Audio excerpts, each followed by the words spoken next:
Because success is a journey and on the way you will repeatedly fail until you succeed.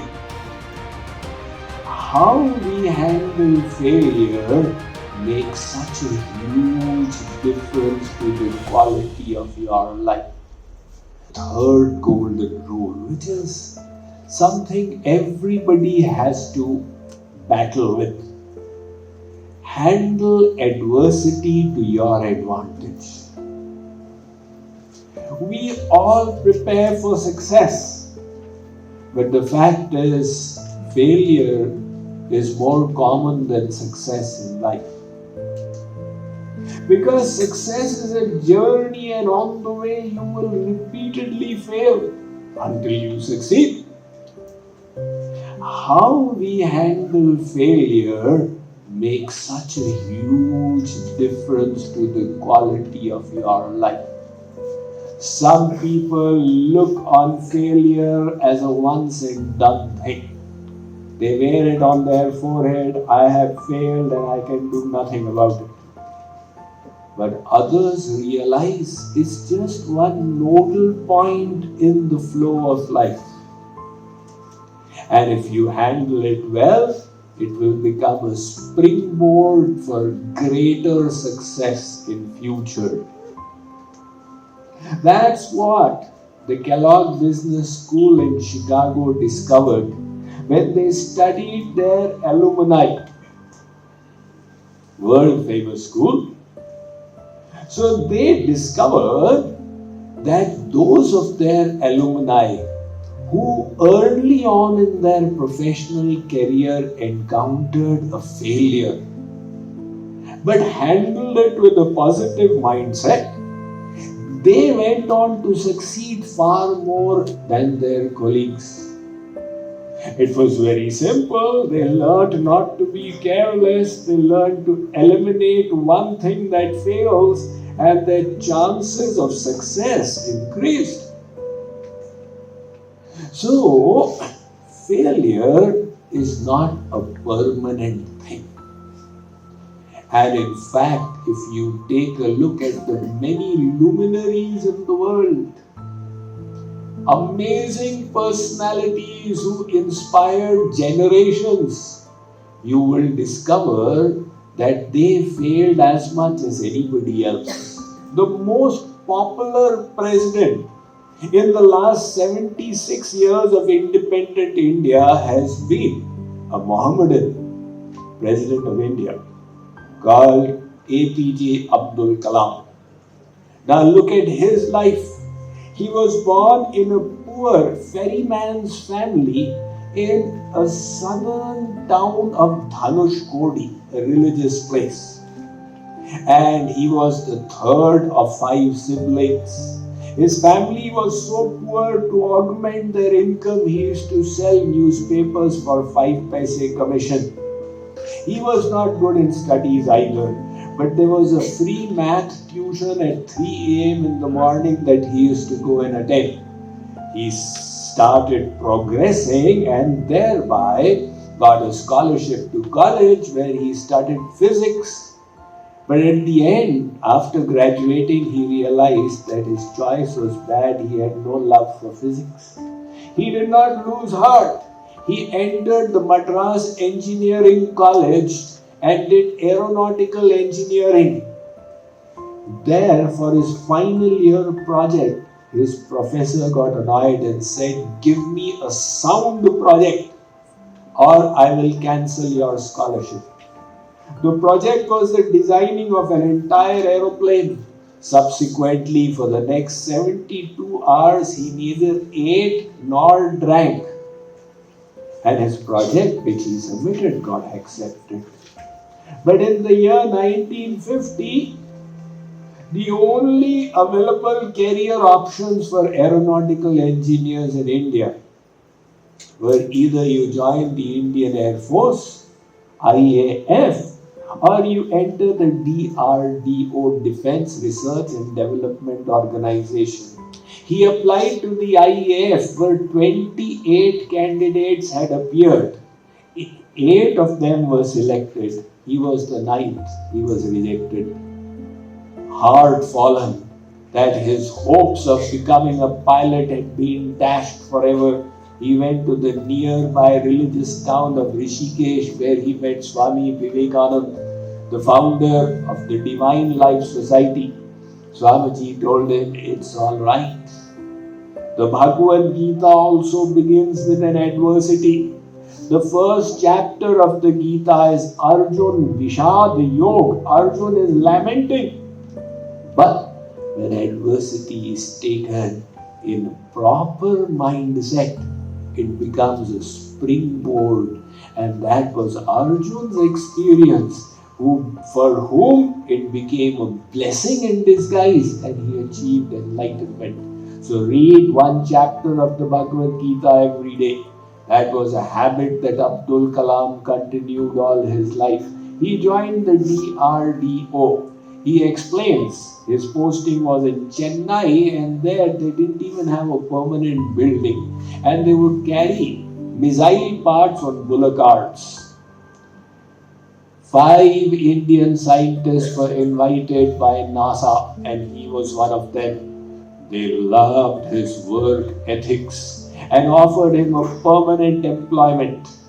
But his love for his country was such he rejected a job which was far more lucrative and returned. There he was now called over on deputation to the ISRO, Indian Space Research Organization, where by the year 1963 he became the director of a department. And in 1969 he was put in charge of the satellite launch project. In 1979, India first tried to launch a satellite and it failed miserably. Dr. Kalam was so scared. How will I face the national media? His chairman, Dr. Satish Dhawan, took the stage and announced that Dr. Kalam and his team are competent. They shall succeed in the space of 1 year. The prediction came right. In 1980, India launched SLV-3 and entered the elite group of 6 nations with such technology.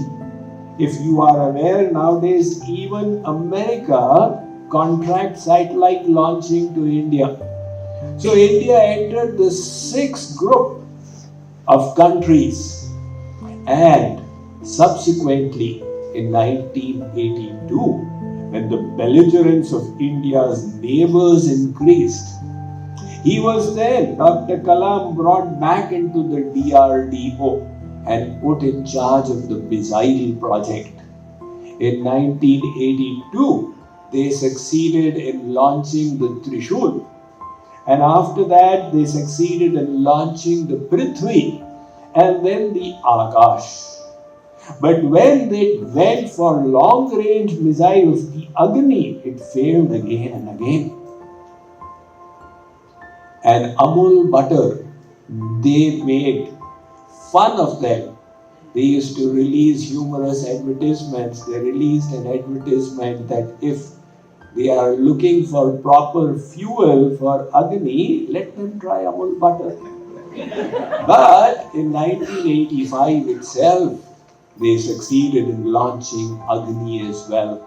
And subsequently, when the dangers increased, America silently asked India to go ahead and develop the nuclear bomb as a deterrent against the neighbors. And Dr. Kalam was put in charge of Operation Agni in 1992. And in 1997, they detonated 5 devices, announcing to the world India's ability to protect itself. And in 1998, Dr. Kalam received the Bharat Ratna, the highest civilian award in India. And in 2002, he became the 14th president of the country. Now imagine how many times he failed before he succeeded. That's exactly how life is. And if you think you're going to have a journey without failures, you need to think again. Instead, you should come up with a formula on how to handle defeats and how to face adversities. That's what we are going to figure out today. The first point, remember that adversity is a temporary situation.